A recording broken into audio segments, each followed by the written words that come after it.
Did she catch it? Not yet. That's all right. We'll do it. You get it. We were waiting for that. Good evening, everyone. Thank you for attending this community input session regarding redistricting. You should know that this is being video and audio recorded and is being live streamed. The video and audio recording will be placed online at the General Court website where it'll be publicly available. And this is not a typical meeting of a House or Senate committee in that not all members of the committee are present. We're doing this as a joint meeting. This is a meeting of the General Court of the state of New Hampshire, and accordingly, I'd like to start with the Pledge of Allegiance. If you stand and join me. I pledge allegiance to the flag Of the United States of America, and to the republic for which it stands, one nation, under God, indivisible, with liberty and justice for all.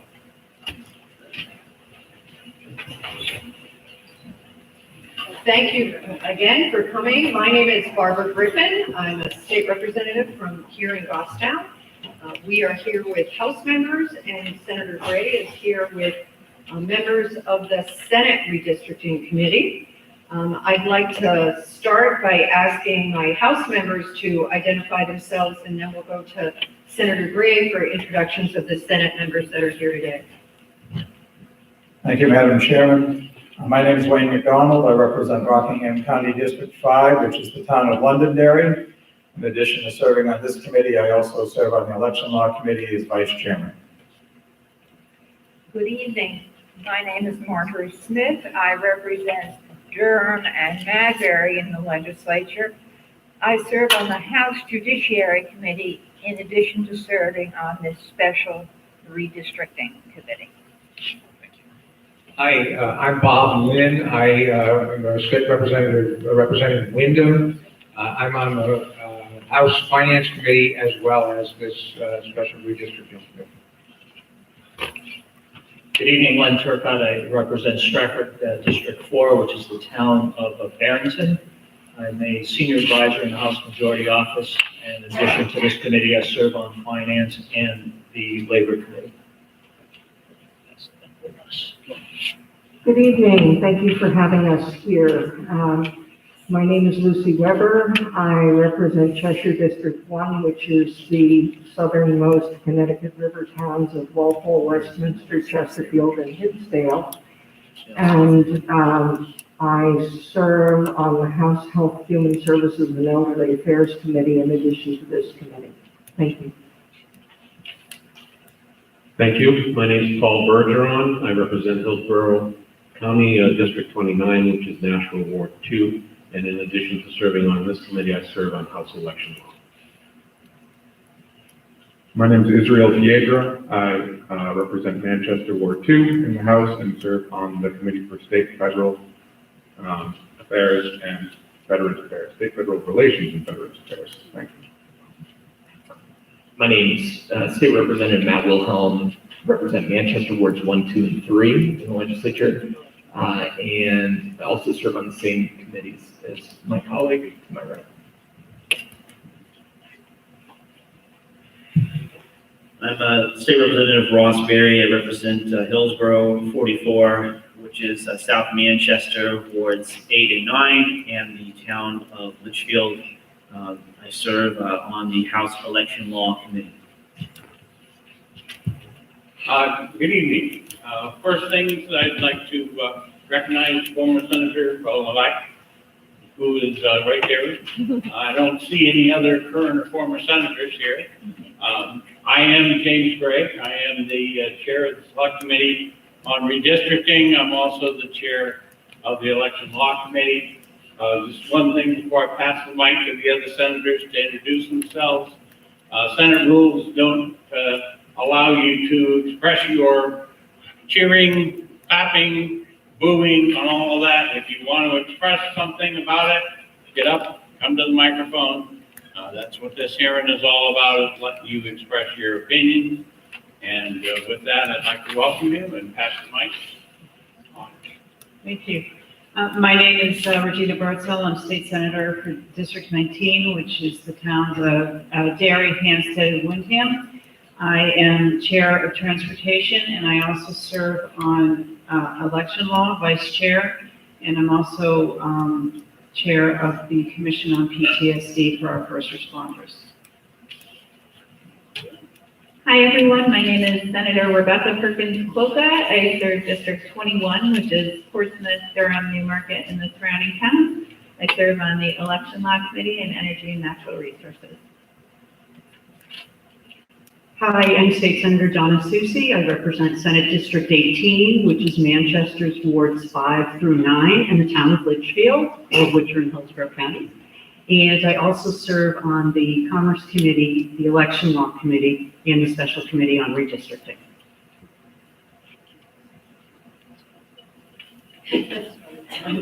They're all sort of confusing. I have a few introductory remarks, but I do want to say I was a little remiss. I was informed when I came in tonight that General Colin Powell passed away today. I was not aware of that. I saw an odd headline and someone expressed to me what had happened, and I'm not going to ask you to rise, but if we could have a moment of silence, please, that would be appreciated.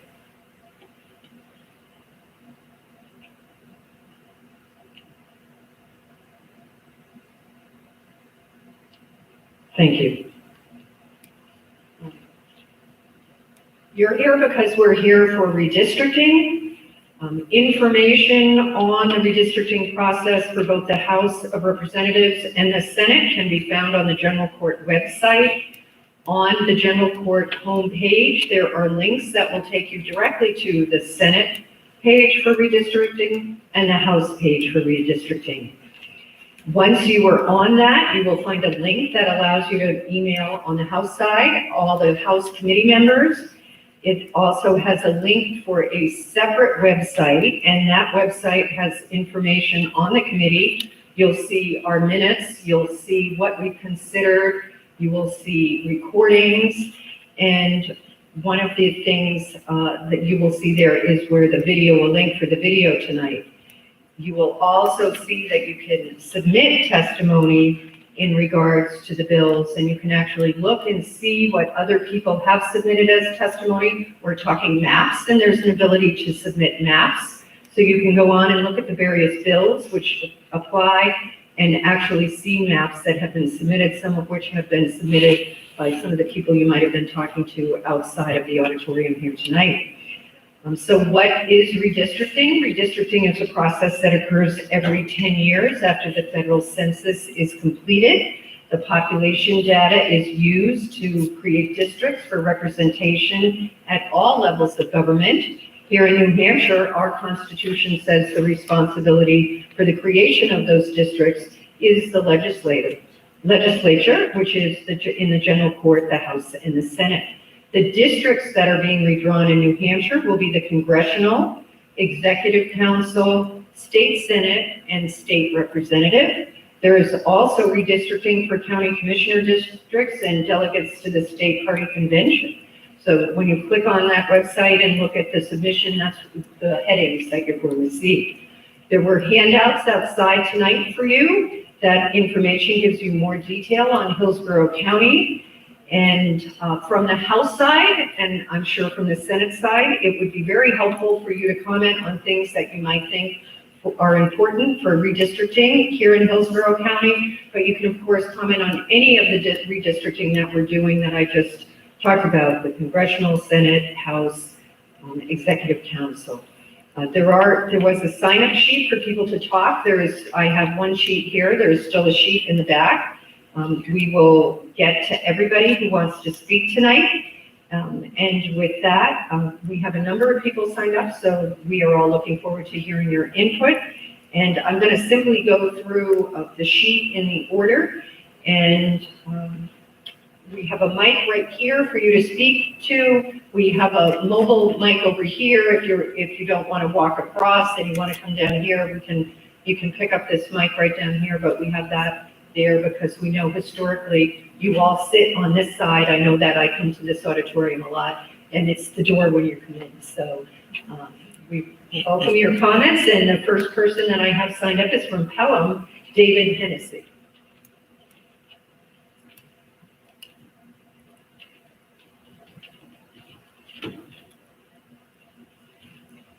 Thank you, Madam Chairwoman, and senators and state representatives.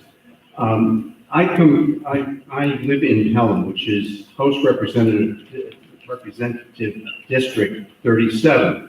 It consists of two towns, Hudson and Pelham. Total number of voters, according to the last census, is 40,000 people.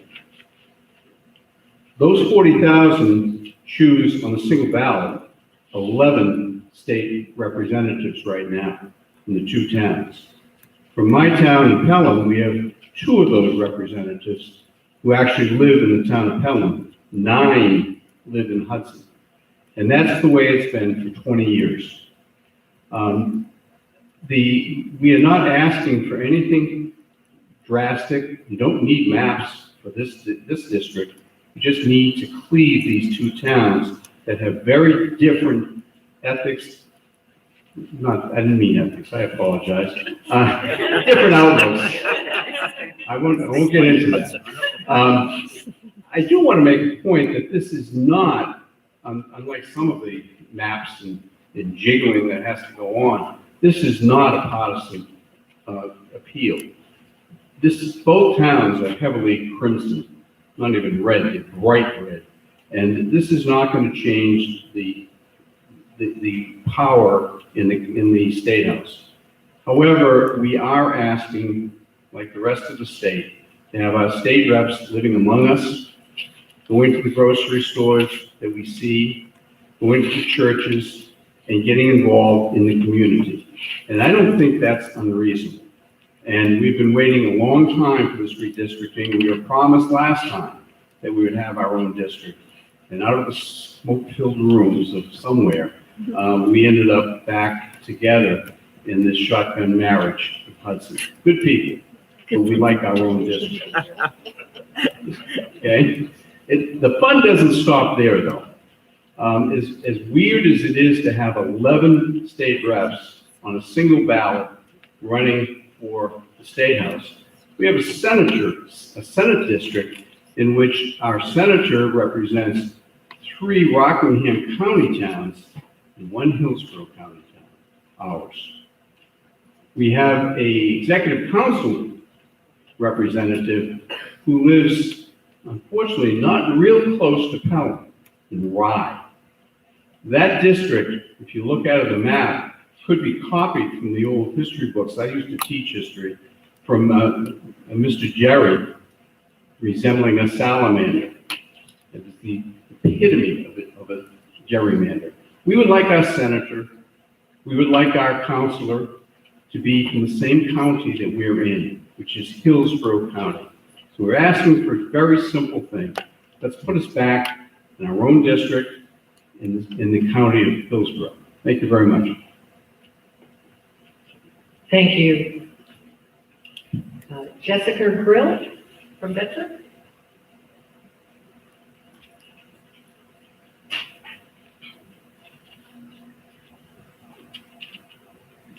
Get this to my mouth.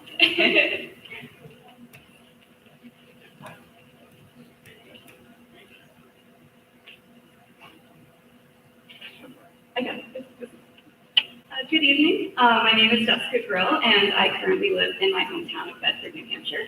To start, I'd like to thank all of you on the committee for holding this hearing and for allowing Hillsborough County residents the opportunity to speak.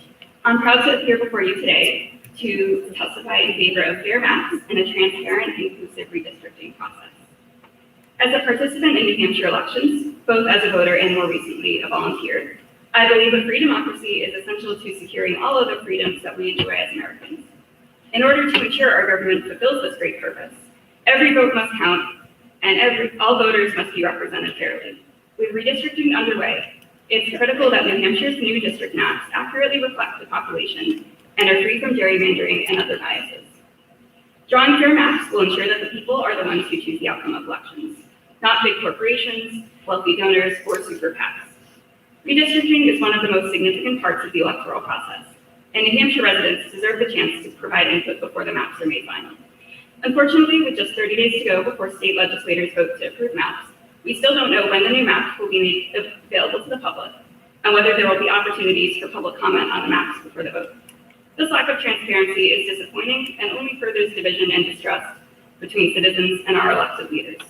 I respectfully request that the committee members commit to releasing the new maps to the public at least 2 weeks before the final vote. Additionally, to ensure that the new maps are drawn fairly and that the public can be involved in the process, I ask that the committee schedule at least 4 additional hearings for residents to review the maps, ask questions, and voice their feedback or concerns. In addition to allowing public input before the new maps are made official, it's important that any additional hearings be made accessible to all New Hampshire residents via remote access. While there are undeniable benefits to us meeting in person, physical attendance isn't always possible for many Granite Staters, whether it be due to high-risk health conditions, caretaking responsibilities, or work schedules. With the numerous teleconferencing tools available at our disposal, it's easier now than ever for those who can't attend in person to make their voice heard remotely. The use of remote participation tools has the added benefit of ensuring future hearings are available to all who wish to view them, either in real time or as part of the historical record, as we're doing with our reporting today. We might not always agree on everything here in New Hampshire. I'm a Yankees fan in Red Sox territory, so I definitely know what that's like. However, one thing I hope we can all agree on is the importance of fair and equal representation in our government. That principle is what sets our democracy apart, what guarantees our freedom, and why we're all able to be here speaking today. In this important moment, I call on the committee to uphold their duty to protect our democracy and take action to ensure that the maps are drawn in good faith with public input. Thank you very much for your time. Thank you. William Maddox?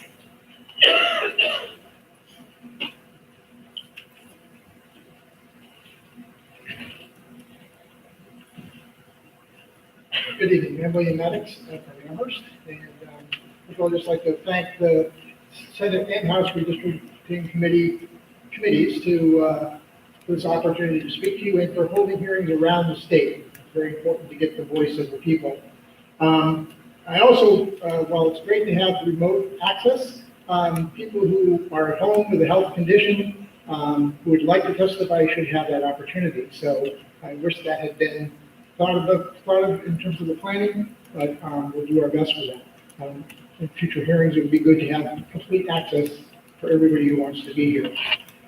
I want to let you know that Amherst was among 74 towns representing 560,866 Granite Staters who voted in favor of a fair redistricting process in town or city elections last spring. In fact, in Amherst, the warrant article passed by almost a 3-to-1 margin. I expect if we had not been in the worst part of a 100-year pandemic, that count would have been far higher. People are sick and tired of unfair maps and gerrymandering.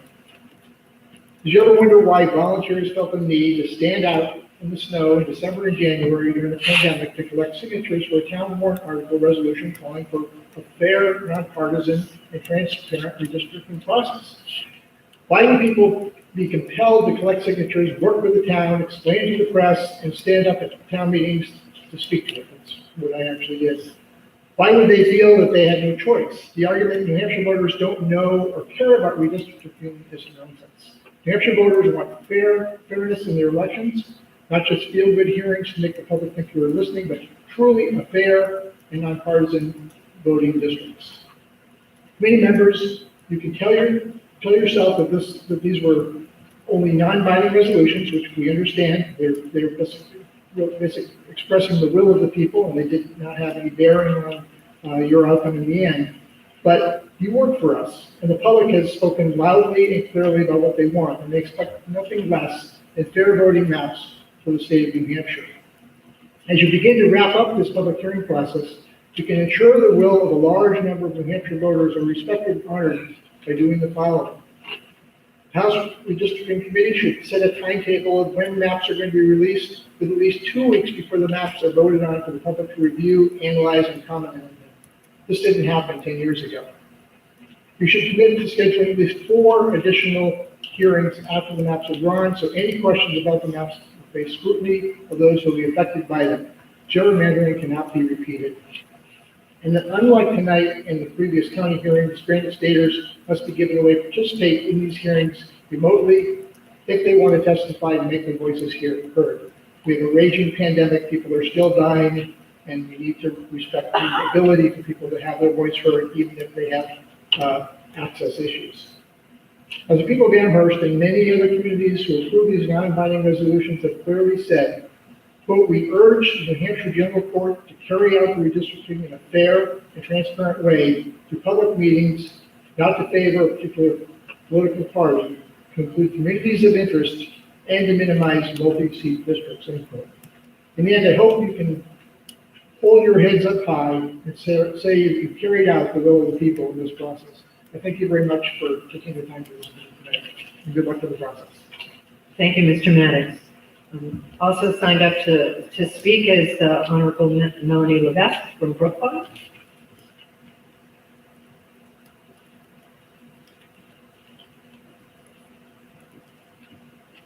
Hello to my former colleagues and representatives and senators. I just want to thank Representative Griffin for acknowledging Poland House passing. I was wondering how I was going to get that into my remarks, but he was a great man, a great American. So my name is Melanie Levesque from Brookline, New Hampshire. The act of redistricting districts, or redrawing the districts every 10 years, is meant to account for fluctuations in our population for the purpose of accurate representation. I am here this evening not only to ask you, as our legislative body and policymakers, to draw maps fairly, but to help my fellow citizens understand that this is not supposed to be a political process. A very real side effect of drawing the districts to favor one party over another is in our education system. I live in Brookline. I served on the Hollis-Brookline Co-op School Board, and I grew up in Nashua, and I served as a senator for District 12. Between three towns of Nashua, Hollis, and Brookline, there are over 13,000 public school students, with almost 11,000 of these students relying on the Nashua public school system. Hollis and Brookline have some of the top public schools in the state, and we do value our public schools. There are just over 2,000 public school students in the remainder of the four towns within District 12. Why is it that District 12, the prevailing policies of four towns with 2,000 students with a population of 15,000 people, override three towns with 13,000 students and 95,000 people? Something seems off there. When lines are drawn to give one party an unfair advantage over the other, we only widen the divide between the parties and have more extreme primaries and more extreme policies. The attacks on the bedrock of our democracy are greater now than ever, and we need to make sure that voters know that they are being put first. We, the people of New Hampshire, ought to be very concerned. Earlier this year, we heard Stephen Stefanik, chairman of the New Hampshire Republican Party, who said, because we control redistricting, I can stand here today and guarantee you that we will send a conservative Republican to Washington, D.C. as a congressperson in 2022. That's very scary, but it's also very telling. When one political party dictates what maps look like, the people of our state are the ones that lose. This committee must clearly demonstrate that maps are being drawn for the specific purpose of serving the people and not the politicians. But with just 30 days until House and congressional maps will be voted on by this committee, the public has no idea when they will be able to review the maps before the vote, or if there will be any hearing for feedback before the vote. This does not instill trust in our process. It would also serve the public well if committee leadership would recommend to the Speaker and Senate President that we adopt remote access for public participation for these hearings moving forward. Given the critical importance of the decisions being made here for the next decade and the rising cases of COVID in all of our communities. Lastly, I want to caution and remind our citizens that the act of redistricting requires your input and in drawing the maps, as well as your vote at the ballot box. Voters should pick their representatives, not the other way around. And please remember the famous words of Granny D. Haddock, that democracy is not something we have, it is something that we do.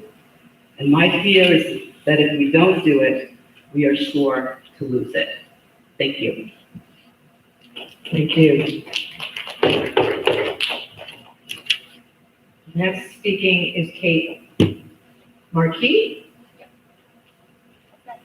Would you like a mic over there? Or are you going to come over? I'll come over here. I have to go after Melanie.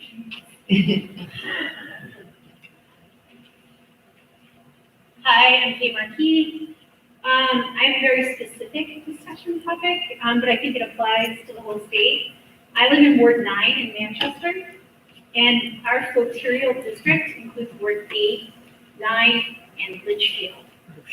I've lived in Manchester for 20 years, worked in Manchester. I've actually never been to Litchfield. Sorry, Litchfield, if you're here, I'm sorry. But if we look at the population of Litchfield, it's a little over 8,000. Manchester, 112,000, right? Operating budgets for Litchfield, a little over 7 million. Operating budget for Manchester, 156 million. School systems, a little over 1,200 kids in Litchfield School. And in Manchester, over 13,000 kids.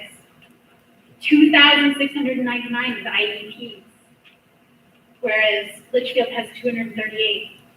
24 million for Litchfield school budget, 182 for Manchester million. I'm not sure how the needs of Manchester or Litchfield are being met with their representation. And I just want to have you guys keep that in mind, that it's weird for me being in Manchester to have included a town that I actually never go to. And I'm sure it's very lovely. I just don't go south generally. I go east, west, north, or I go on the turnpike, go down to Nashua. It's just the reality of being in a high density location like Manchester. We just don't make it to Litchfield.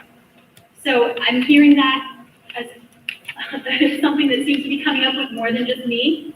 So I hope that you guys consider that in this process. Thank you. Thank you. Beth Cotton from where?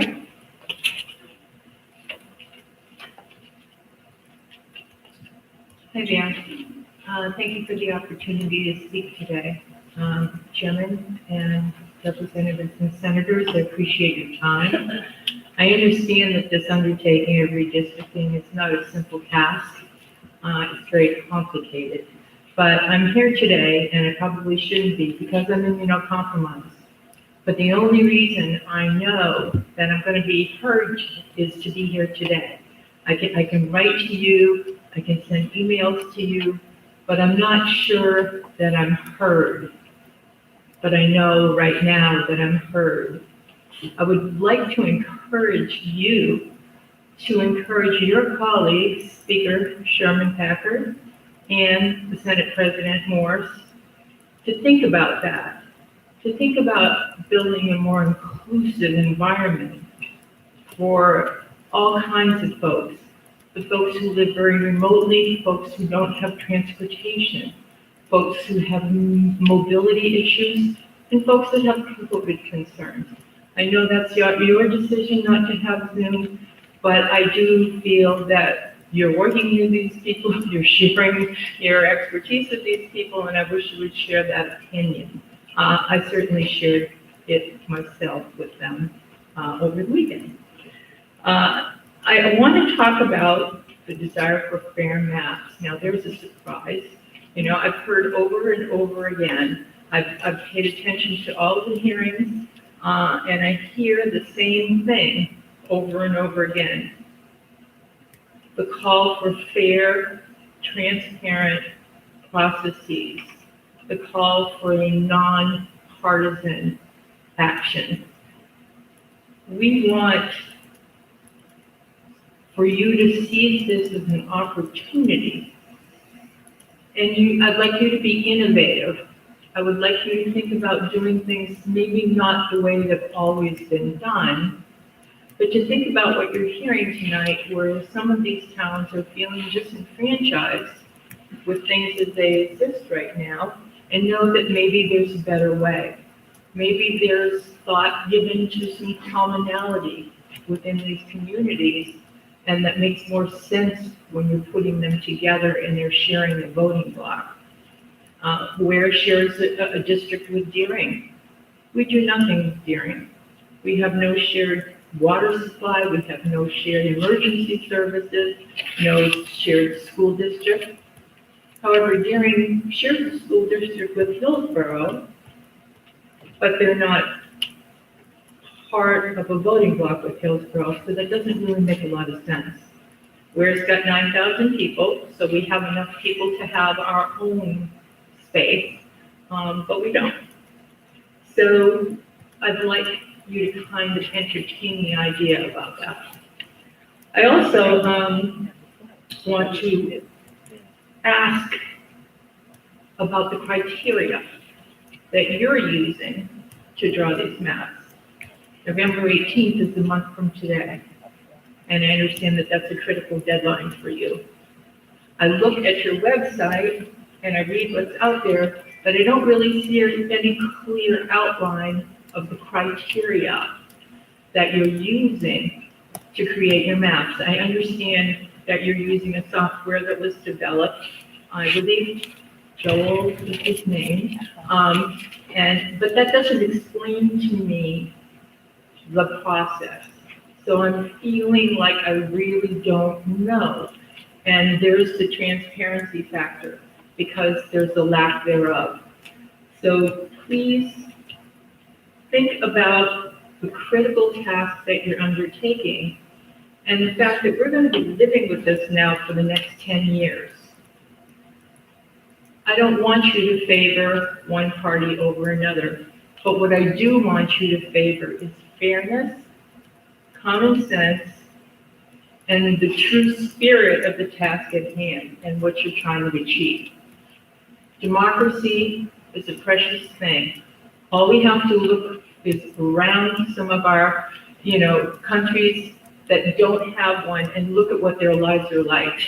Our democracy is a very fragile thing. It's been dented and banged around a little bit lately, and I would like to think that we can sort of restore a positive flavor to that, and one of those elements would be a fair, public, transparent redistricting process.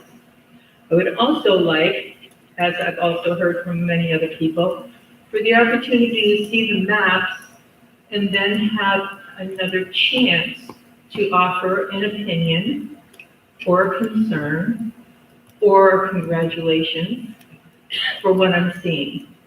So please consider, I know this is taking a lot of your time, but due to the immense responsibility that you're undertaking here by this process, I think it deserves the time to give us another round of comment after these maps are drawn. So I would appreciate that. I appreciate what you do. I thank you for your service, and I thank you very much for your time today. Thank you. Linda Bundy?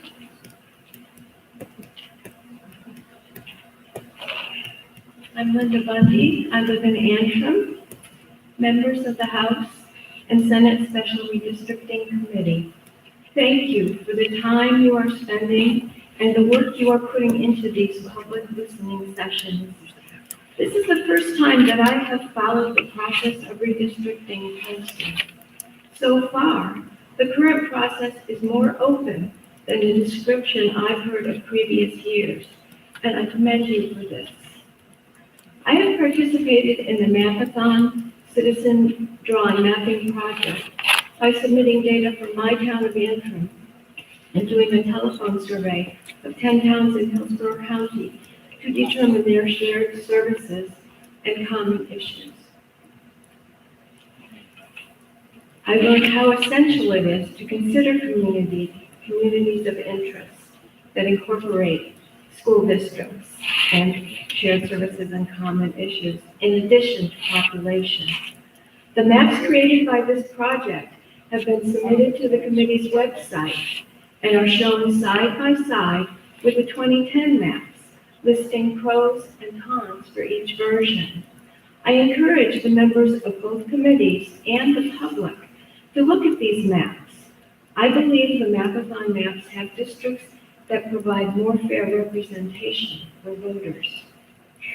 Specifically speaking about Antrim, its close ties with Bennington are significant. Many residents from both towns are employed by the Maddox paper mills. We have a shared water and sewer department. Our children attend the same middle school. Bennington children participate in Antrim recreation teams and activities. Even our food pantry is a combined effort. Antrim and Bennington should also share districts. In the New Hampshire House, Antrim is in District 1 with Hillsborough and Windsor, while Bennington is in District 3 with Hancock and Greenfield. It would make sense to have Antrim and Bennington together with other nearby towns in the Conval School District. Deering is in District 2 with Ware and District 39 with Goffstown and Ware, but has much more in common with Hillsborough. Ontario District 8 includes Antrim and Bennington, along with 8 other towns extending south to Lyndeborough, Wilton, and Greenville. This district should be more compact. Our New Hampshire Senate District 8 is also spread out and would benefit from greater compactness. When these first listening sessions are complete, I ask that you continue to have an open process. Please explain what criteria you will consider in addition to the mathematics of population. When your maps are drawn, please release them to the public for review before they are finalized. And then, I ask that you hold a second round of listening sessions in each county to hear feedback from the public. Lastly, have the option of remote participation in these sessions so that interested citizens may speak before the committees regardless of their individual circumstances. Thank you for the complex and difficult work you are doing and for the opportunity to speak before you. Thank you for speaking. Next signed up is Joseph Rogers from Lyndeborough.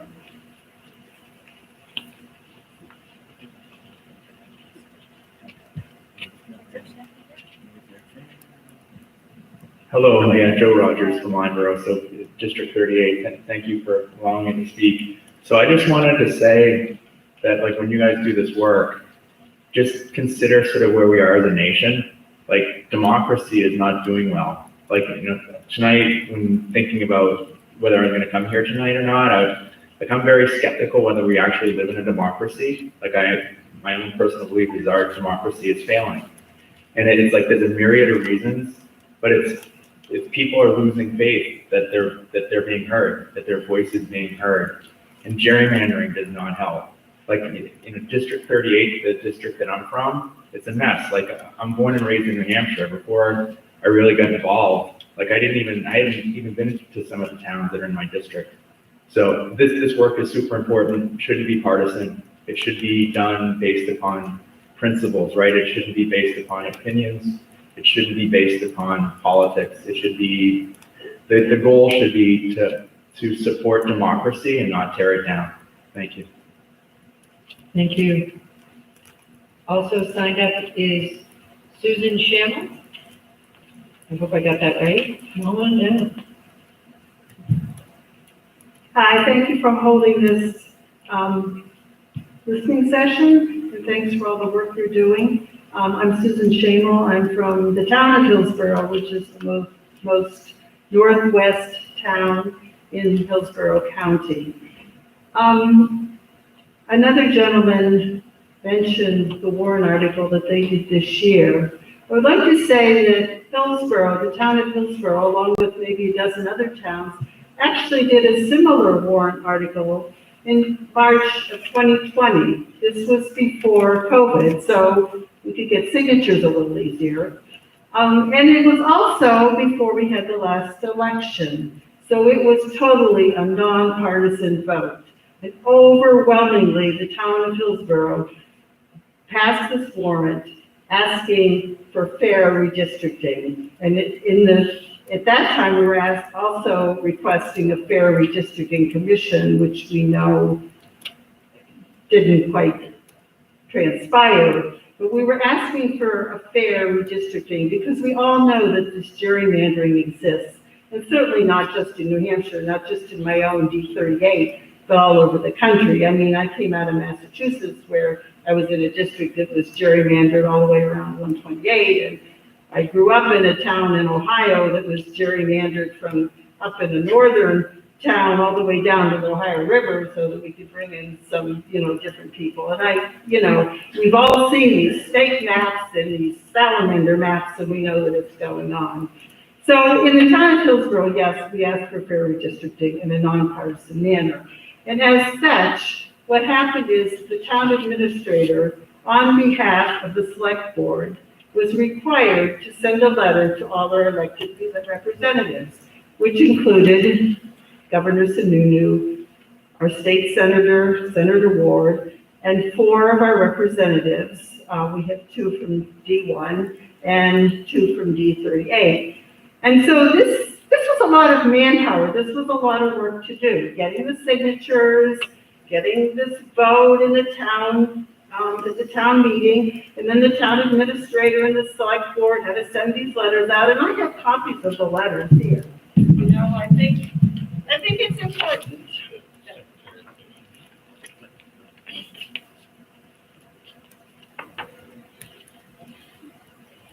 I think it's important for you to realize how much manpower or woman power went into doing this.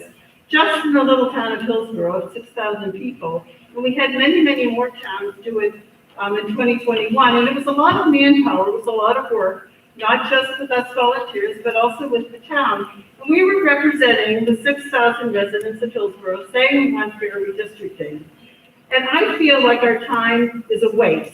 Like what we did, we were trying to be democratic, do what democracy tells us to do, and I feel like it's going to be a waste of time. And I came here to plead with you to not make our time a waste when we were trying to get fair redistricting.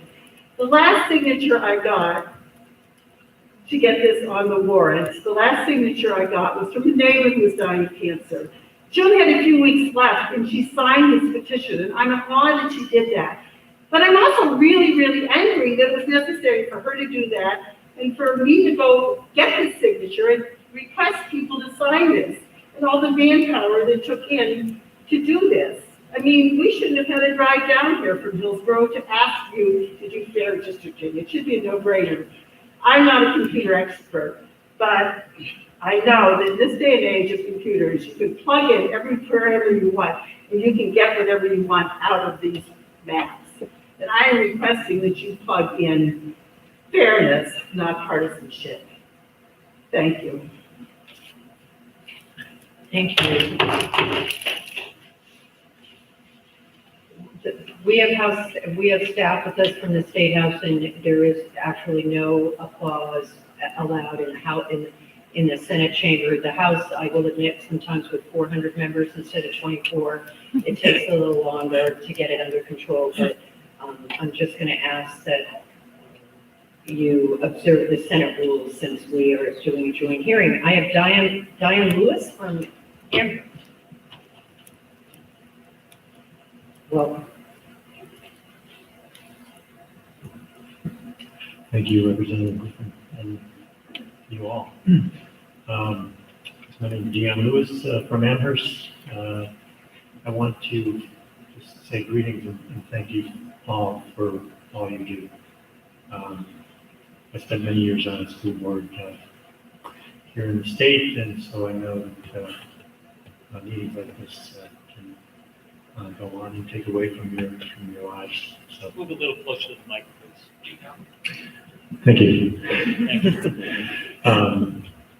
So I'm here tonight because I'm concerned when I hear a Republican governor feels the need to threaten a veto of maps that he says, in his words, do not pass the smell test. that concerns me. And has been alluded to by some others. I'm sure you can all agree, I hope we all agree, that when people lose faith and begin to feel the system is rigged, that our democracy suffers.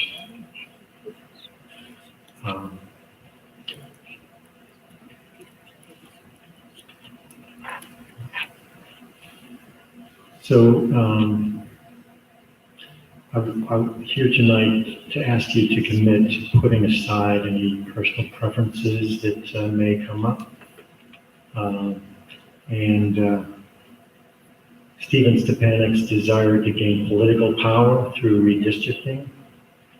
And for those of you that know the leader, I hope you'll help guide him back to what we know leadership to be, and help him recognize that when we act in self-serving ways and move away from our intention to serve the people, that we've lost our way. So I hope you'll help the leadership also, again, remember, and I think it's up to all of us to hold our leadership accountable. And again, so commit to, if you all will, please commit to drawing the lines in ways that serve our communities. Thank you.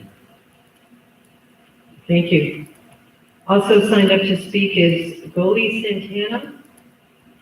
I'm having a little trouble with the handwriting.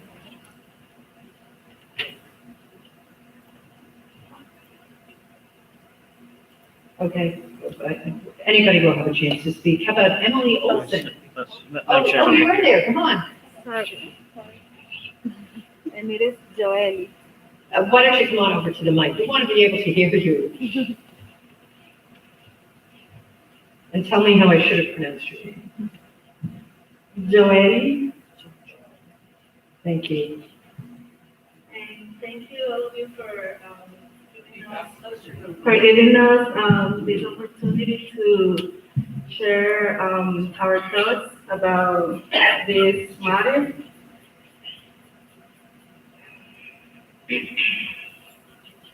So I would like to say that these maps are drawn by the different committees, and they will directly impact our communities and our generations' future.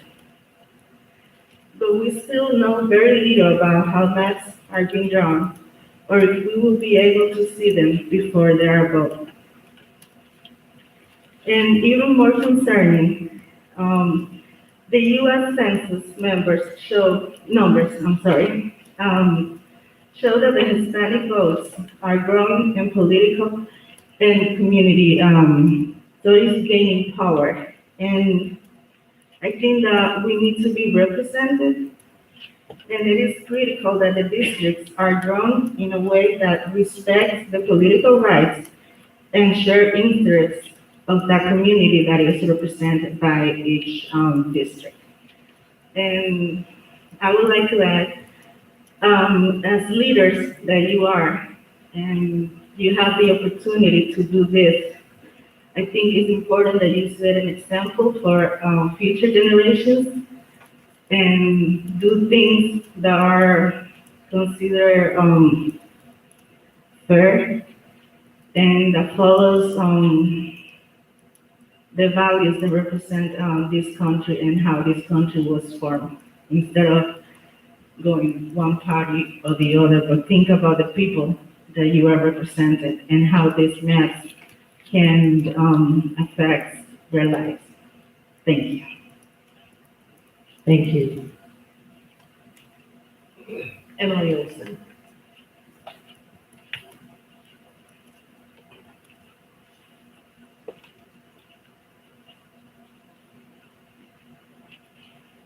Pardon me, but my phone is Is that better? Yes. So, good evening, all. Thank you so much for allowing us to finally speak on such an important topic with you. And thank you to those who are here tonight who are out here risking their own health in the middle of a pandemic to speak on this issue and to let their voices be heard. Ask for your full attention as I can already see the disinterest on some people's faces here. And I ask for you to bear with me and respect the rest of the voices for the duration of the public hearing. My name is Emily Olsen, and I am a 26-year-old resident of Goffstown. Like many of my friends and colleagues my age, I am weighing the benefits of making my life and growing my family in the state of New Hampshire.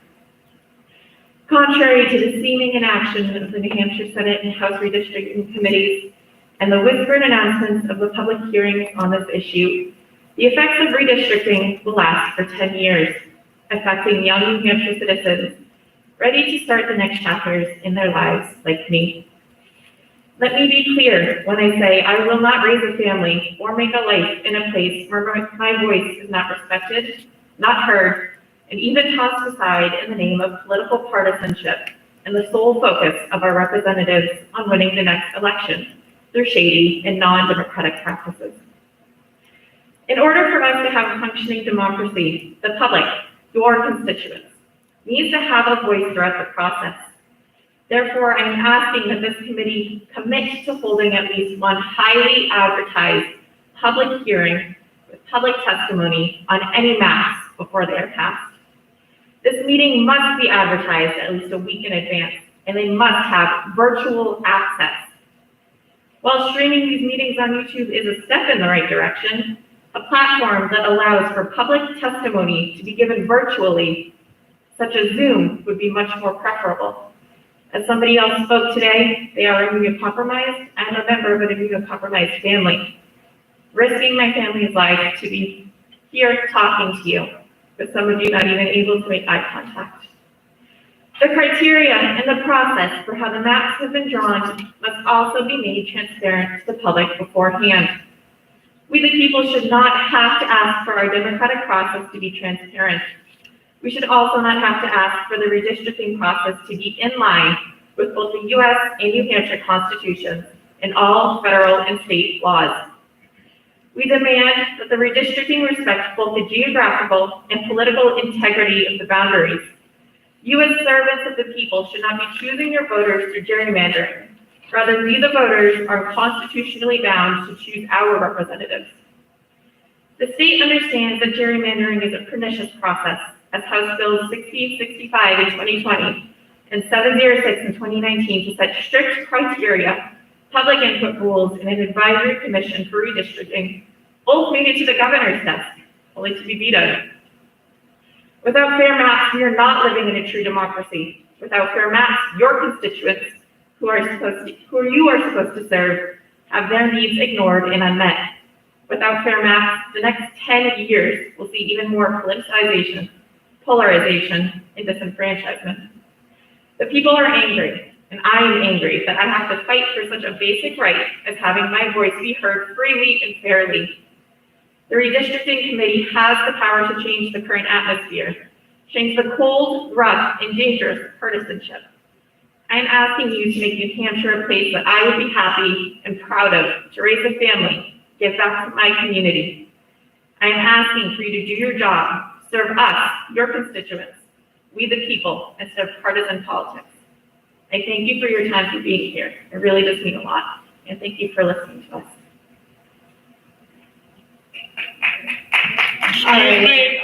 In the back. It's happened a couple of times, and we'll ask House staff to have you removed if it happens again. Thank you. Before we go on, if you want to express an opinion, there are sign-up sheets. And anyone who signs up will get a chance to talk. Please be respectful. Thank you. Yeah, I almost feel like you're being disrespectful. You know, we are conducting business under the rules of the House and the Senate. The General Court meets in Concord. We have public hearings on bills routinely in Concord, and we thank Goffstown for the accommodation to use this. We've been to every county, and we conduct all of these hearings in accordance with the rules of the House and Senate, and I appreciate you all being here and following them. So thank you. Also signed up to speak tonight is Christine Barcelo.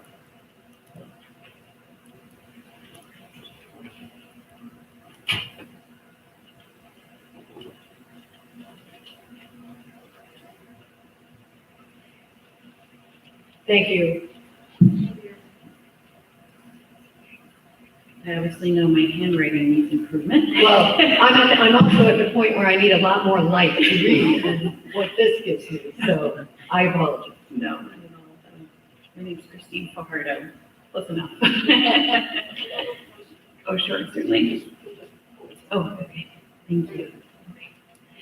Good evening, Madam Chairwoman and committee members, and thank you for this opportunity to be part of this important discussion. I'm here tonight to speak in support of both a transparent redistricting process, as well as a process that is inclusive and easily accessed by your constituents. I'm a resident of Manchester, and I also happen to be a candidate for alderman in Ward 4. I've spent the last several weeks going door to door as part of my campaign efforts. Along the way, I've met a range of people, from those who are excited to engage with a random person, a candidate, on their doorstep and talk about the issues that they're concerned about, to others who aren't paying as close attention and tend not to involve themselves in our electoral process. One resident, a gentleman named Christopher, who I met back in the late summer while canvassing ahead of the primary, stands out in my memory, precisely because he didn't fit neatly into either category. After speaking with him for only a few minutes, I learned that in fact he pays very close attention to what's going on around him and has some very deep concerns, yet he intentionally chooses to disengage from our electoral process. This immediately caught my attention and I wanted to learn why. He shared with me that he cast his first vote for Ronald Reagan back in November of 1980 and continued on as a committed voter for several decades, but that in the last few years, he'd become more and more disillusioned with the state of our government and politics at all levels. He felt convinced that he was powerless to change things and that his vote was useless, especially at the state and municipal levels. I stood at the end of his driveway, clipboard and palm cards in hand, for easily 30 minutes, engaged in a lively discussion. I did my very best to convince him that in fact his vote does count, and that he shouldn't give up and opt out of our most sacred and powerful right, the right to vote. As I walked away, I had little faith that I had really gained any ground, but was still grateful nonetheless that he'd been willing to spend any time talking with me. Flash forward to September 21st, on primary day in Manchester.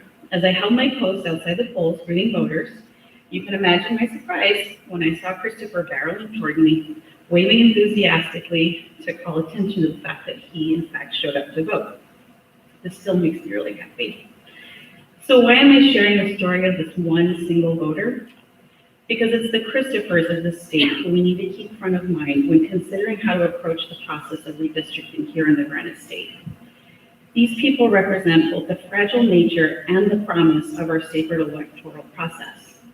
He went from an active, stalwart voter to a disillusioned, disengaged citizen, convinced that elected officials prioritize politics and power over the people they took an oath to serve. For Christopher, it happened to take a well-timed encounter with a random candidate in an arguably obscure municipal primary race to convince him to re-engage and to help restore his faith in the system. The decisions in your hands have implications that span far beyond a single driveway conversation.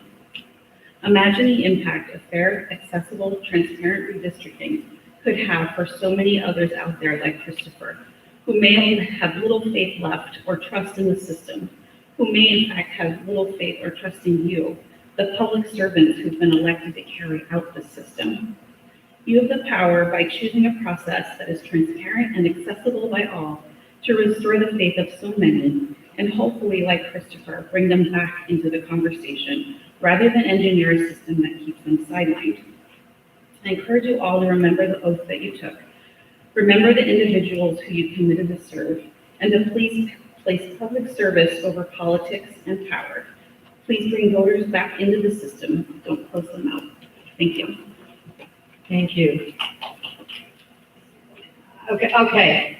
I am very disappointed. I'm from Goffstown, I'm from Hillsborough County, and I need to tell you, so far for any county hearing, this has been more what I would consider almost deliberate reaction than This could any. get a lot worse.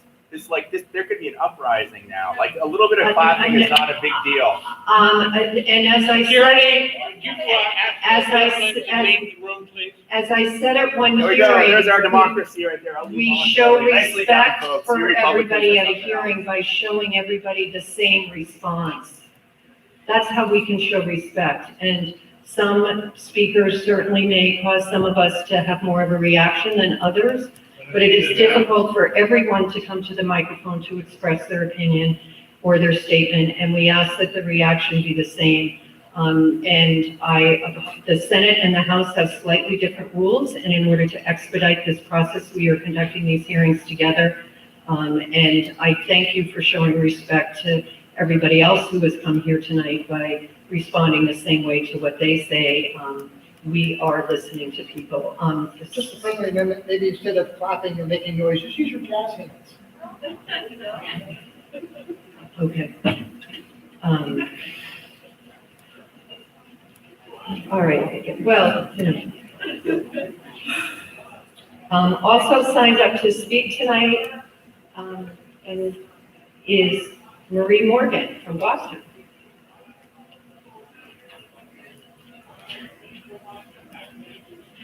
Marie, come on down.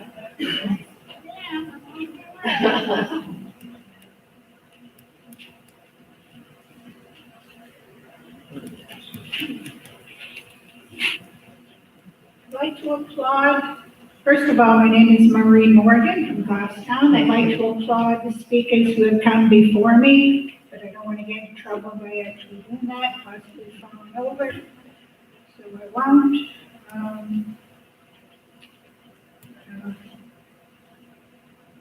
I won't repeat what they had to say, but again, I do agree with all their comments.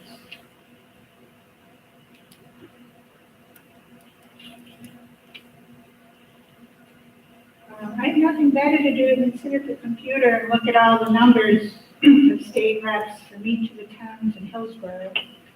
I know you're also busy, so I don't think you've had a chance to do it. But let me back up a minute. Thank you for coming. Thank you for serving as legislators. It's not not an easy job, and no matter what you do, you're gonna make somebody upset. I know some of you have driven, will have to drive back over an hour to get to your homes or wherever you're staying, and so thank you again for driving all the way over here. I've got a handout here. Could you help me, please? Is that for the committee? Thanks. Yes. I didn't have time to prepare this one. If you want to hand it to Christine.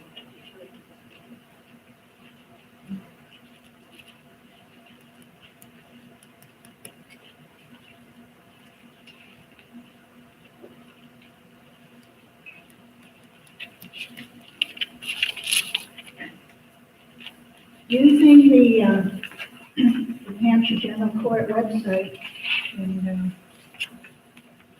I was able to write down the 31 cities and towns that make up Hillsborough County. You see those in the first column. The second column shows their population back 10 years ago. And I put them in order of the smallest towns. For those of you here who don't see, have access to my list, I'm just going to read off the smallest ones. Windsor, population 224. Shannon, population 352. Temple, population 1366. Mason, population 1382. Bennington, population 1476. Francistown, population 1562. And there's a few more. Number 10 is Deering, population 1912. The next column shows the primary district of these towns. And the fourth column is the number of representatives for those towns. And again, for those who don't have access to this form, Windsor, population 224, shares 2 representatives. The same with Sharon, Temple, and Mason. Bennington is a little bigger in District 3. It only has 1 representative, as does Hancock, as does Greenfield. Oh, Deering, population 1912, has 3 representatives. These do not include the representatives they have because they are also in flotarial districts. If you look to the next column, you'll see the number of which flotarial district they're in, and the additional number of state representatives they have. That second last column shows the total number of state reps for those towns. Did I say Windsor, the population of 224, is represented by 4 state reps?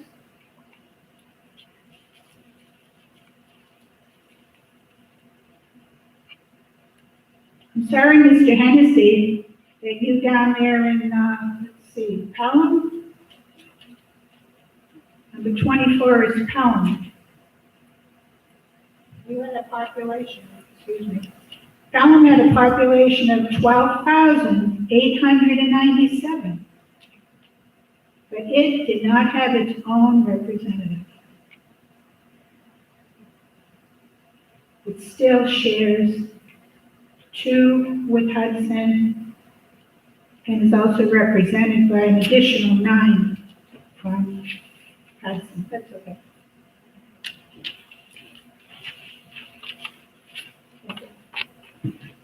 I'm not going to take up any more of your time, but I just wanted to point out that there's something odd here when Little Windsor, with 224, is represented by 4 reps. You go down to Peterborough, population of 6,284, total of 2 reps. Hollis, population 7,684, represented by 3.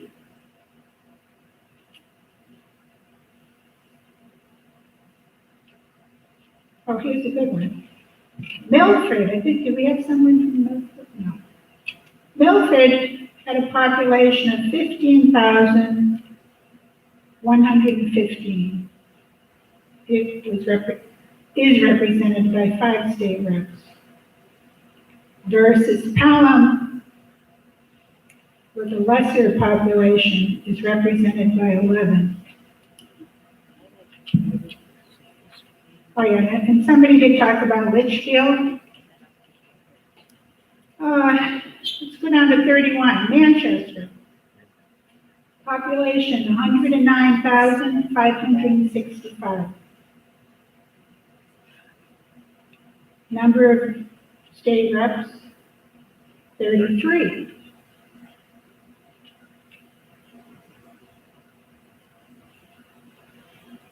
But if you include the population of Litchfield, their population should be 117,836. But yet they only have 33 reps and they should have 35. So bottom line, it's a mess. And I hope you can figure it out. Thank you. Next signed up to speak is Retta McGregor.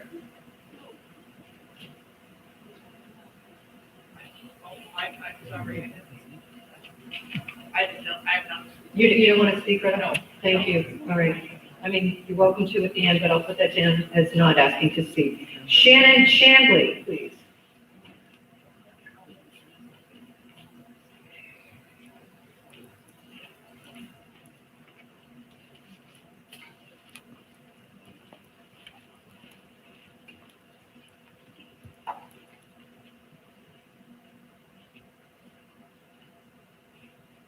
Good evening, Madam Chair, members of the committee. Thank you so much for being here to hear us tonight. My name is Shannon Chandley, and I did serve in the legislature, both in the House and in the Senate, and it's a treat to see friends and former colleagues tonight. During my time in the legislature, the drawing of fair maps was always a priority for me. Fair voting maps was something that I worked on with several of you over the course of my time in the legislature. And as you know, both the House and Senate, with bipartisan majorities, passed independent redistricting bills. That's why I'm here tonight. That's what I want to call your attention to. HB 706 of 2019 was an excellent bill. There were people here who championed it, and I am very grateful to them. And I just want to call your attention to the section called Redistricting Criteria, because I believe that if you, as the committee that will be drawing the maps, uses that redistricting criteria as your guiding principle, we will all end up with fair maps, and we will have the outcome that all of us desire. So please, when you are considering the maps that you will draw, look at what appears in HB 706.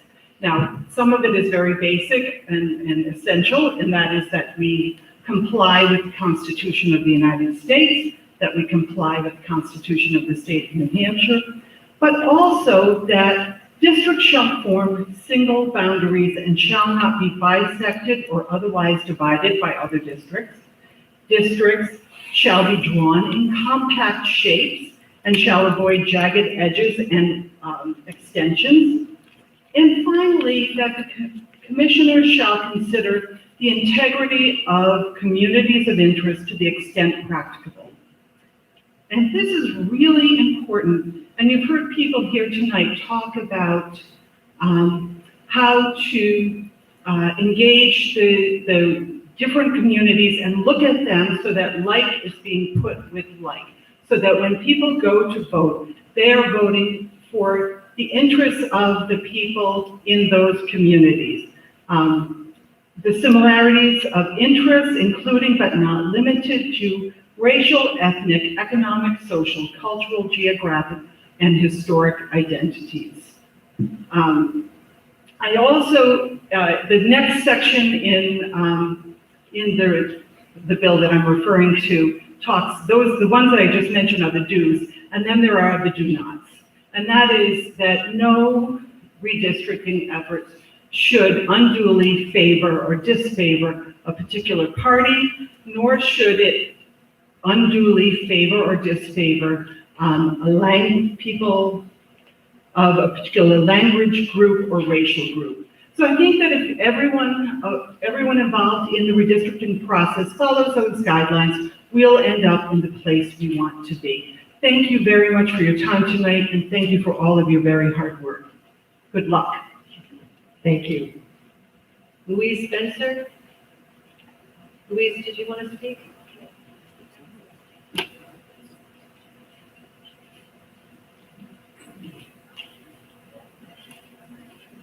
Okay.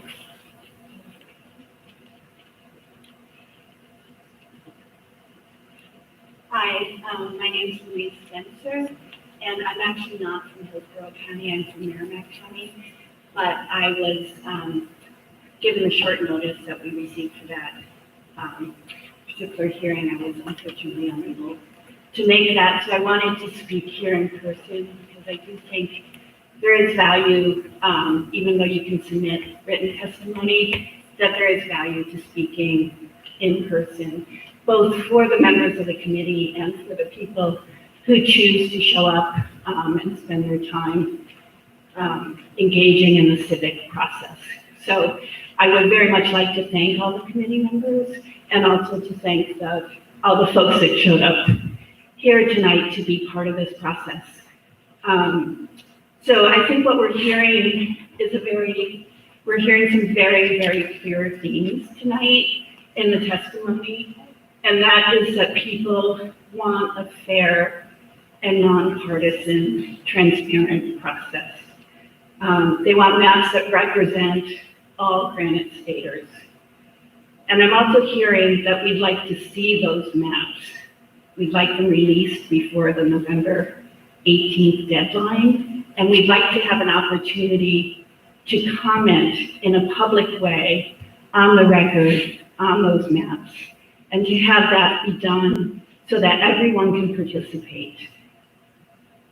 Ideally, it would be across the state with county hearings like this, but it should definitely also include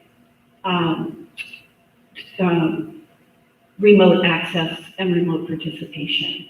And whatever we can do, Chair Griffin, to help you get that message across to Speaker Packard, we'd be happy to help you in any way if we can work with him and with you to make that happen. So I think what we've heard tonight is people very politely, very respectfully sharing their concerns, but they're very clear and very consistent.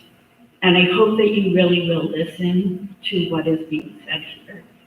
I participated in a lot of the hearings on the nonpartisan redistricting commission. And although people at times, who I see here tonight represented on this committee, said that they thought that there were aspects of that were did not meet the requirements of the New Hampshire Constitution. As the Honorable Senator Shannon said, it was not about the other aspects of the bill, and people seem to be in agreement that those did lay out what fair redistricting can and should look like. And you all really have an opportunity tonight to be, or not tonight, but in the course of this process, to be heroes of democracy, to really restore people's faith, to heal the wounds that are dividing this country. That's why I thought the nonpartisan independent commission was so important. But we can still achieve those same aims and those same goals if this committee commits to those principles. And, you know, you could go down in the history books, because I know that both parties have participated in gerrymandering in our state and across the nation. And you all could be the ones that break the mold and really make us proud in New Hampshire. So I thank you for the work you're doing. I know it's hard work, and I do really appreciate all the time and effort that you put into it. And I do look forward to seeing those maps. So as soon as you can get them to us, and as soon as we get a chance to comment on them, and I'd love to do so over Zoom, that would be great. Thanks so much. Thank you. I knew she was from Merrimack County, and I still call her. There you go. Kat McGee.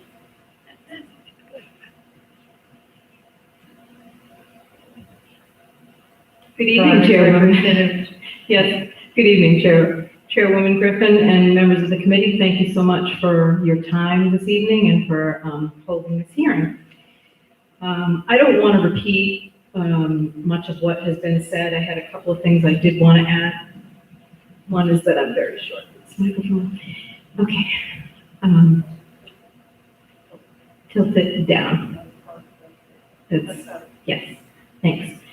I just wanted to say, in listening to some of the folks that have come up here already this evening, expressing their concern and also their dismay, that I'm harking back to my my professional life as a project manager, and when I would manage large, amorphous projects, software projects, the way we would approach something like that is to define the criterion up front, define the outcomes we were trying to achieve out front, And I think concern from the public comes from the fact that they feel that that part of the process, what is being used to decide what's important and what's not important, and how we're going to redraw the maps so that they're an improvement on what we have. It would be really helpful, I think, if people had some idea of what was motivating the members of the committee. And I know that many of us who are serving are merely excited community members who wanted to be part of the process. Even though it's a long and arduous process that we go through in New Hampshire, I believe that that process is in service to getting better outcomes, to listening to each other, to figuring it out. And so I applaud you for sticking with it.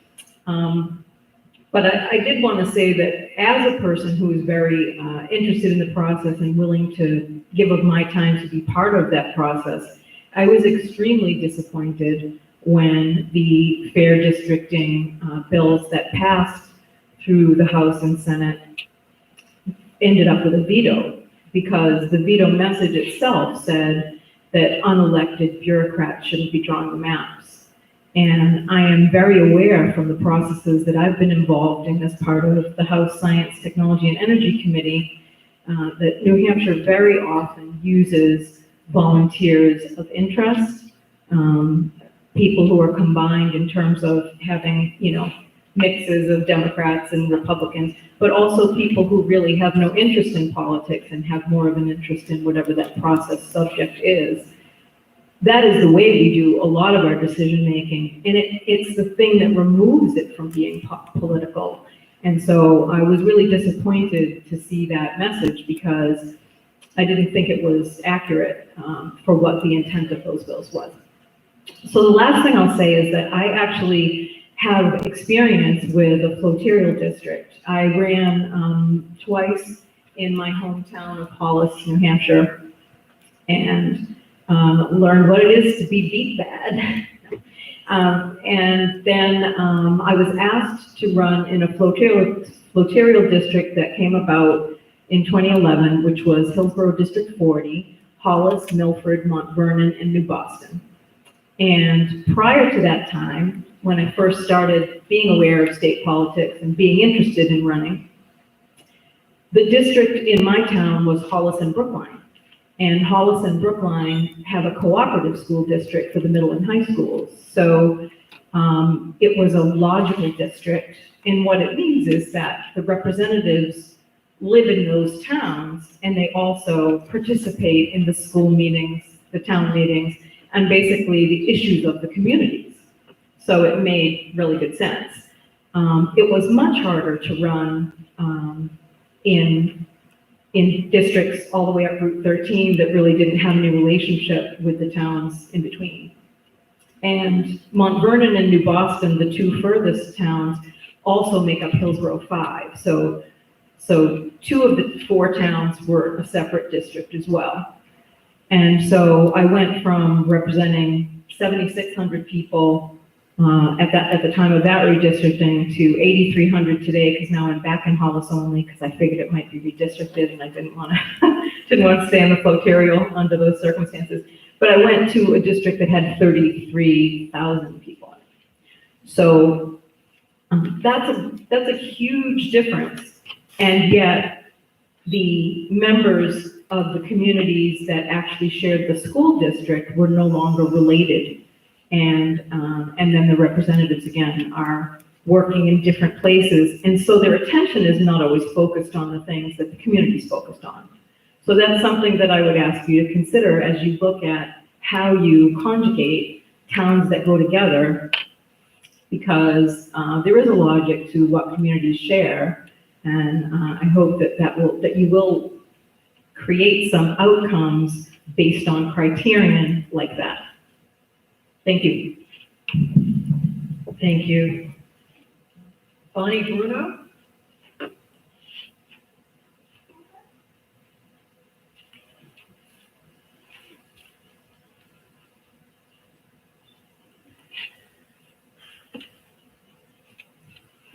Hello, good evening. My name is Bonnie Bruno, and I'm a voting member of Hollis. I wanted to say thank you for having this meeting tonight, and I have something I want to say, but also I want to have a couple of off the top of my head thoughts.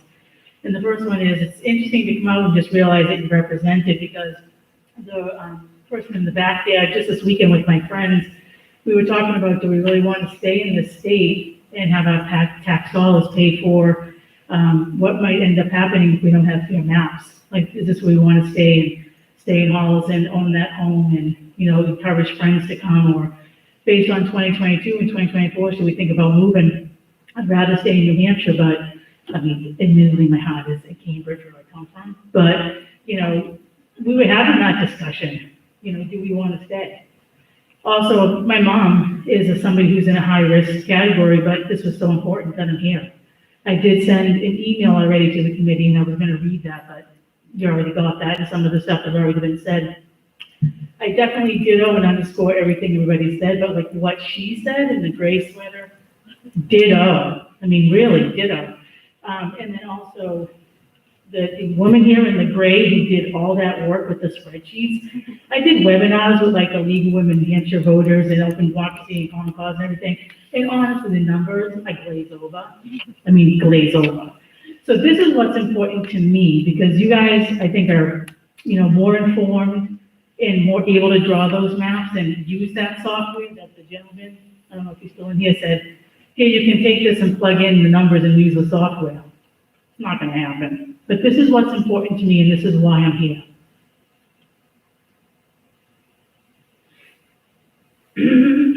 Okay, so.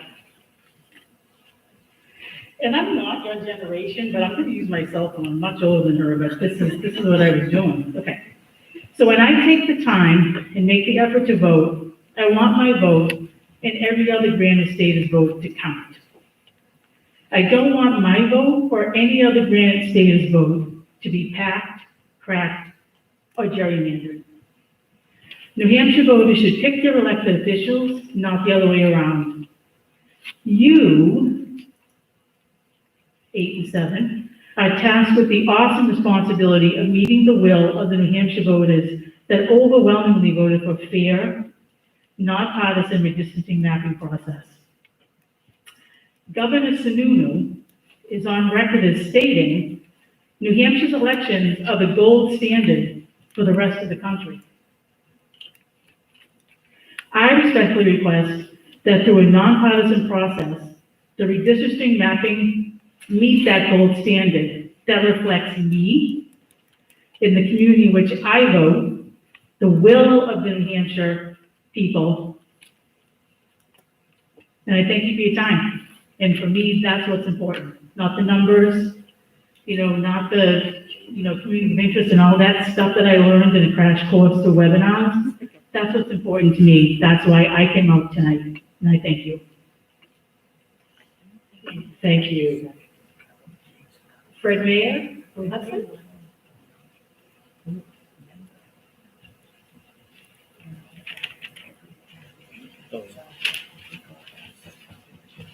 Good evening. My name is Fred Mayer. I live in Hudson. I work in Nashua. My wife and I have been here in New Hampshire for over 3 decades. Regardless of where we came from, our heart is in New Hampshire. We're here for the duration.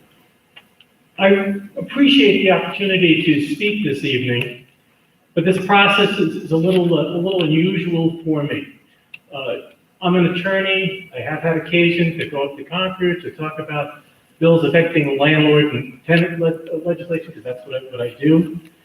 But when I do that and testify before those committees, I've had an opportunity to read a bill, to come to reasoned conclusions about what's good, what's bad in that bill. And of course, this evening, there is no bill to read, and more significantly, there are no maps to review. So there's no opportunity to determine whether what's in the map is good or bad, whether it's something I should advocate for or rail against. So consequently, in the interest of having a meaningful process, my request is that you have a timetable for hearings after maps are released. And in addition, I request that those hearings have remote participation. I was fortunate enough to be able to come here this evening, but there are those who are disabled, those with health concerns, those who couldn't leave work in time to get here by 6 o'clock. And for those people, in the interest of fairness, there should be more hearings after maps are released with remote participation. Thank you very much. Thank you. Louis Meyer? Lucas, I'm sorry.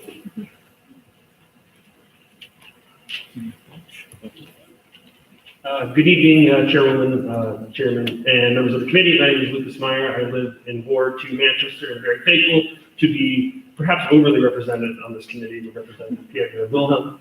I don't want to prolong the evening, but I would just like to hit upon the point again on the need for a timetable as to when the maps will be released. We're within 30 days of the House voting on both congressional maps and the House maps. And to remote participation access, I work a lot with young parents who have a great deal of difficulty finding affordable childcare to participate in these hearings. Remote access would certainly make that much more feasible to have their important input, especially when we look at the impacts of education and education funding in the state and how the district will be drawn. Those folks have a very vested interest in this process. And with that, I think Fred did a pretty good job of summing up my other points, so I'll wrap it up there. Thank you very much.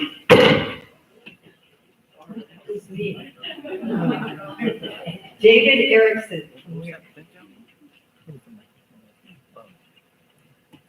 Good evening, Chairwoman Griffin and the rest of you. I do thank you for this opportunity. I've been a resident of, turn down a little, okay, like that, sound good? Thanks. Lived in Ware for 42 years, and Beverly Cotton from Ware raised many points. I agreed with all of them. I'd like to add a couple. For one thing, I think we should respect the rules if the rules are reasonable, and I think they were tonight. So I was a public school teacher, so maybe you understand. But I also feel that if people feel that they're not heard, just maybe based on 10 years ago, we could get frustrated. So I'm hoping that you'll be able to listen to the input better this time and incorporate it into your decision making. I believe the Constitution of the state says that if a town has a population large enough to have a representative, we should have a representative of our own. Ware is large enough with about 9,000, so I think that would be a case for a lawsuit if we didn't get our own rep. I also want to see those maps so that then we can give meaningful input as you would if you had a piece of legislation to work with.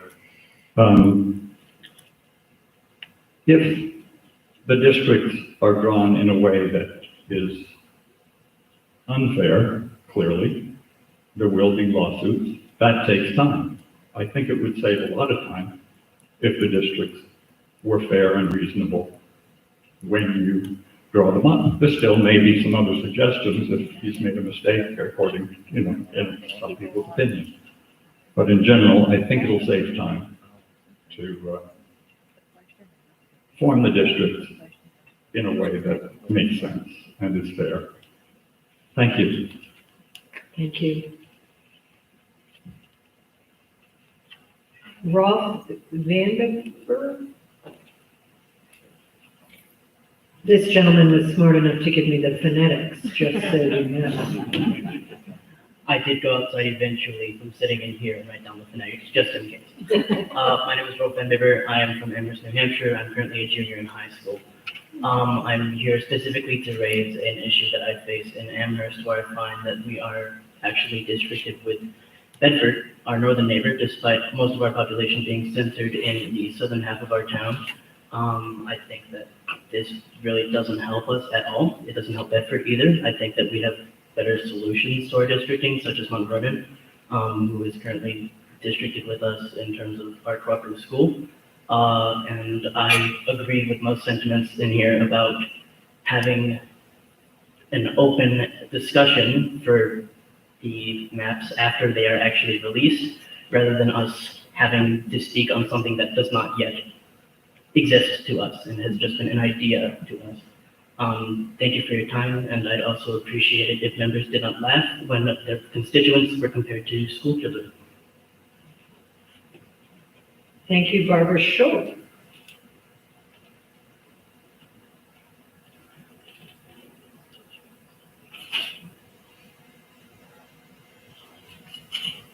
Thank you for allowing me to speak. I'm not super comfortable being here, but I did send in written testimony, but I also felt it was very important for me to be brave enough to talk in public to you all.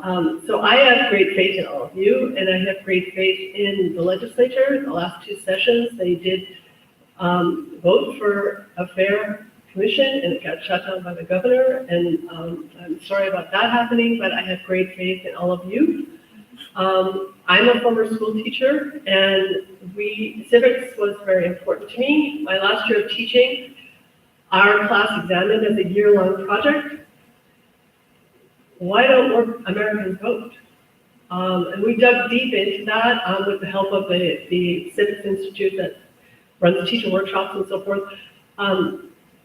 But I think that the fair mapping project is part of that. If people feel that their vote is not going to count, they become disengaged, and I don't care who you're voting for. I just want everyone to be able to vote that is eligible, and I want their vote to count.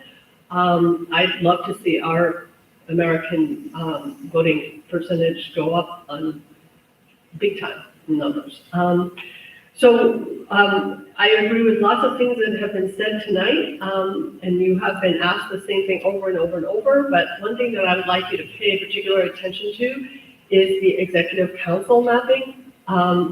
That's a very powerful group of 5 people, and it's very important that the districts are drawn so that each party candidate, Republican, Democrat, whoever else might be on the ticket, has a fair shot of getting elected.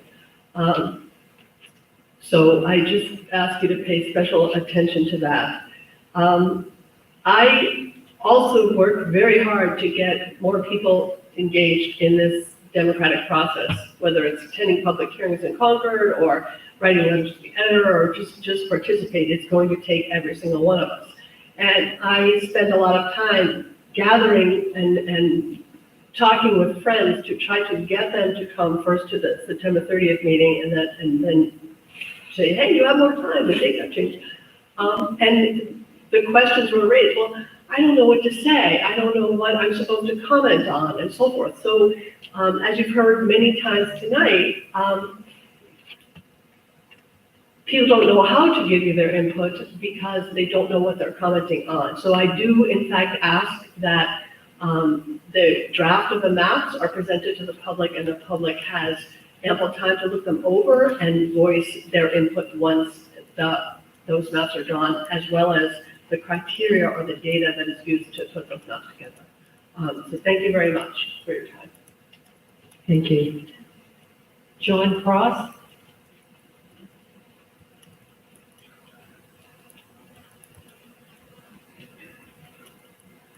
Hello. I'll start by thanking you all for having these listening sessions in every county. I'm sure you're all busy as it is, and taking that time is added more to your responsibilities, but obviously very important.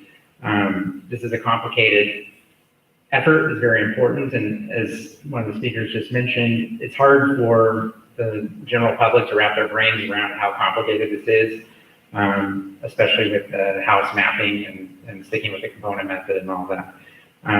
Again, I'm John Cross, I'm from Brookline, New Hampshire. Back in 2010, our town was eligible for its own house district. It didn't receive it, so I'm hoping to see that maybe we'll receive it this year with increased population. Of course, again, there are some pretty complicated constraints that go along with mapping the area for the house. I got involved with the Mapathon effort that is being led by Open Democracy. Back starting in the summertime, we've had upwards of 150 people on our Zoom meetings, and those people have represented every region of the state. So we've had good representation in terms of the interest and importance that the public sees in this. As part of that effort, we came up with some communities of interest and endeavored to see if we could create maps that respected these communities of interest and also achieved all of the requirements of the federal, state constitutions and, of course, previous precedent. The main communities of interest that we came up with were high school SAUs, public health regions, regional planning commissions, shared water and sewer communities, shared police and fire services between communities, and there were a number of social issues like PFAS and opioid addiction and other things of that nature that we were able to sort of aggregate all together in using a social vulnerability index that you might be familiar with. So that is also another, I wouldn't necessarily call it a community of interest, but a constraint that we're trying to respect as we draw our maps. Along with the effort of creating communities of interest, we also created a pretty complex analysis tool to use to take a map that we've drawn, typically in Dave's Redistricting, the free mapping software. We can export that map, pull it into this analysis tool, and it will automatically tell us if counties have been split, cities have been split, if we split any of these public health regions or regional planning commissions or any of the other COIs. So we've done this with the intent of analyzing the 2010 maps to create a baseline, create our own maps and analyze those maps and compare how well they do in performance to the 2010 maps. And then we're also looking forward to analyzing whatever maps you guys come up with and make available. And also, by the way, I want to point out that this effort has been done with utmost priority in being completely transparent. So how we develop the progression from the initial list of communities of interest to the 5 or 6 that we settled on, we have history of our meetings, of how we got to that point. This analysis tool that we've created is in Microsoft Excel. It uses only worksheet functions, no Visual Basic macros or anything like that. So anybody who's familiar with worksheet functions can go in and audit our tool and see exactly how we're doing these calculations.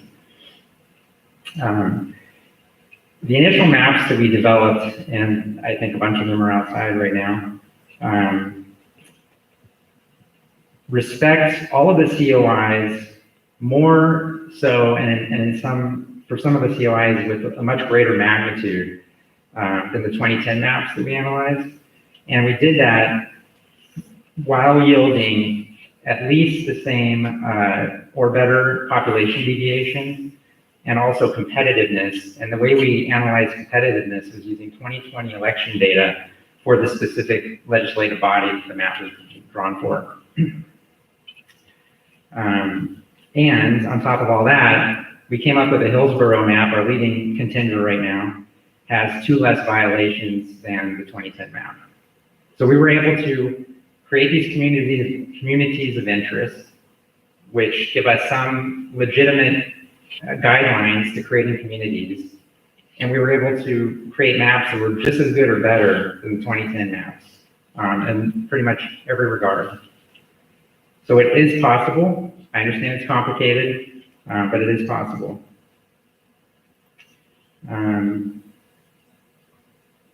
I also wanted to add that, of course, if it wasn't implied already, we're completely at your service. Open Democracy and the Mapathon team are willing to sit down with any of you and go through our maps, show you how we're analyzing them. We'd love to be of service.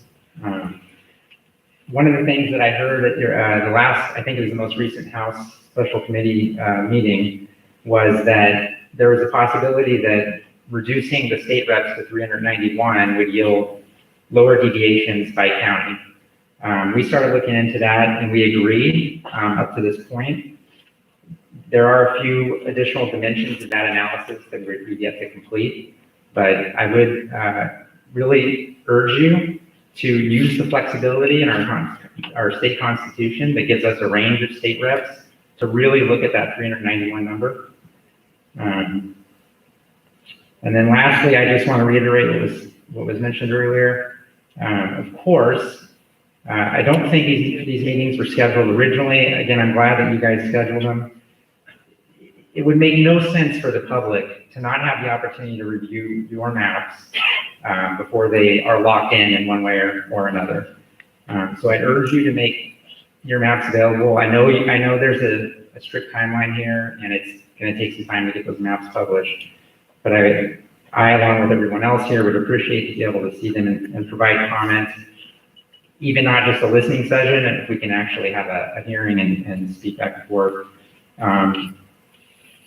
And lastly, I also wanted to reiterate that remote access at these meetings should just be a standard default. This is 2021. There's every possible way to make that happen. So thank you very much for your time. Thank you. Betty Vaughn?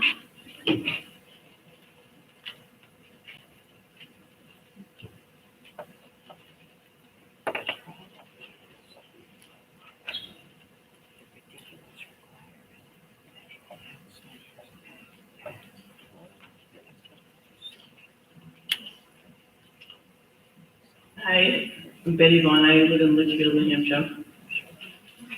And I put my name down before that woman there spoke about the executive council. And that's really why I put my name down, because I feel like it's really important. I also went to one of those webinars where they talked about the districting, and it seems that this sort of line across the state that causes,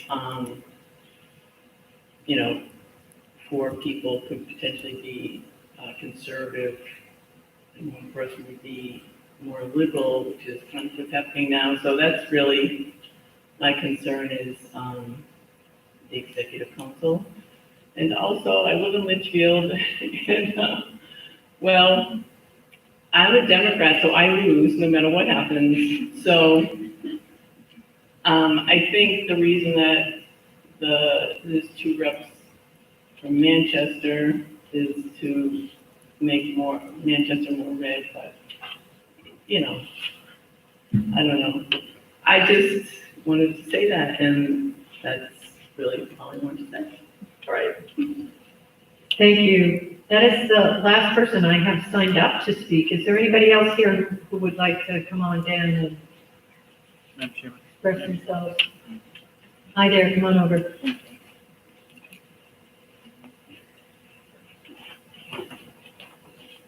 It is easy. It is super.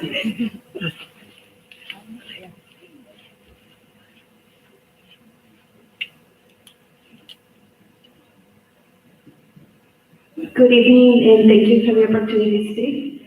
My name is State Representative Melanie Levesque. I represent District 23 in Milford, and I'm honored to have the opportunity to speak tonight. The reason that I'm speaking tonight is because, for me, the most important thing is to represent our people, to represent who put us in the seat that we have right now.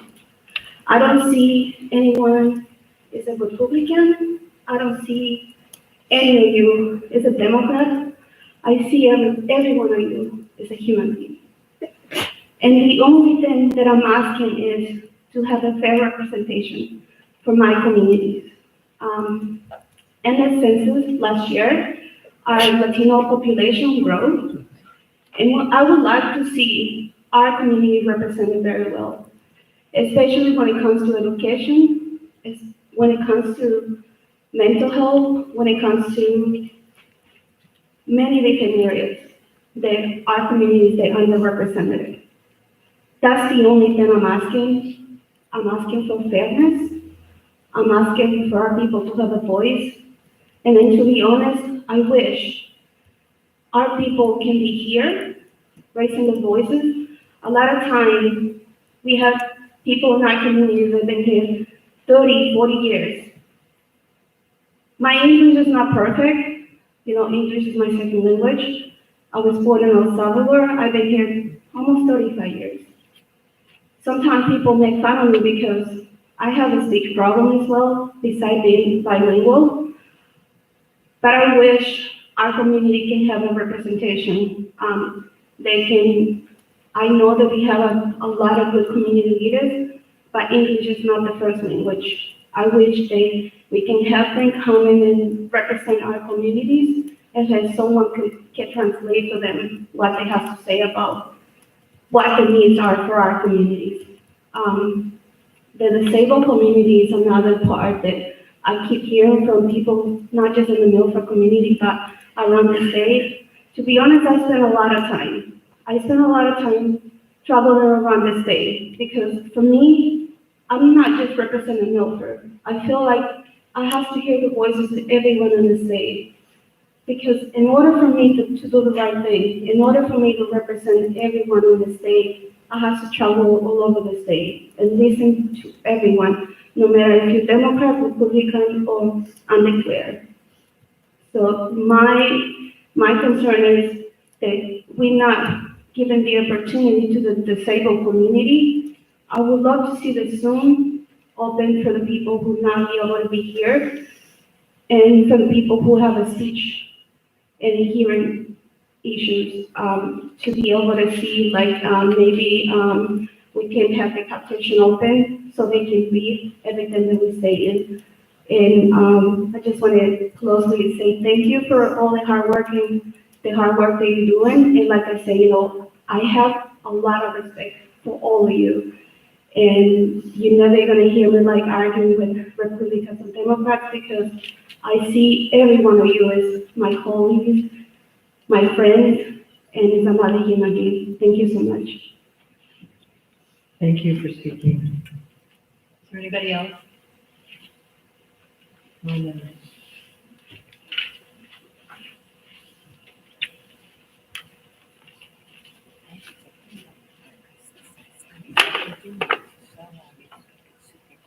Hi, I'm Liz Jolin from Goffstown, and I didn't know about this meeting until today, and I am so glad that I came. I want to thank everyone who spoke.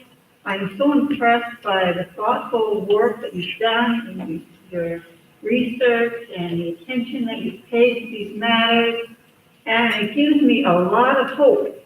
I came in very cynical, but I feel much better having listened to everyone. And I would applaud every single one of you who got up and spoke. Thank you very much. Thanks. Is there anybody else? All right, well, with that, I'm going to close this public input session. But before we all go tonight, I just want to remind people that there is online districting. I have access to all of the redistricting information on the House and the Senate side. You might have heard people reference free redistricting programs. There is software out there. I think somebody referenced Dave's for one of them. If you want to get on it and try it, it's really quite an interesting exercise to sort of actually get in there with numbers. And the numbers you heard referenced tonight were those from the census. And if you took the handout tonight, you've actually got the numbers, so you could put them in for Hillsborough County and see what happens when you use the program. The committee website is open for further comment from all of you, and take a look there for some of the maps. The Mapathon project handout that some of you got is on the website, along with some of the maps that they've done and that other people have also submitted for consideration. So with that, I want to wish all of you a safe journey home, and thank you very much for coming out tonight and joining us. And there's a school board meeting down the hall if you want to go there.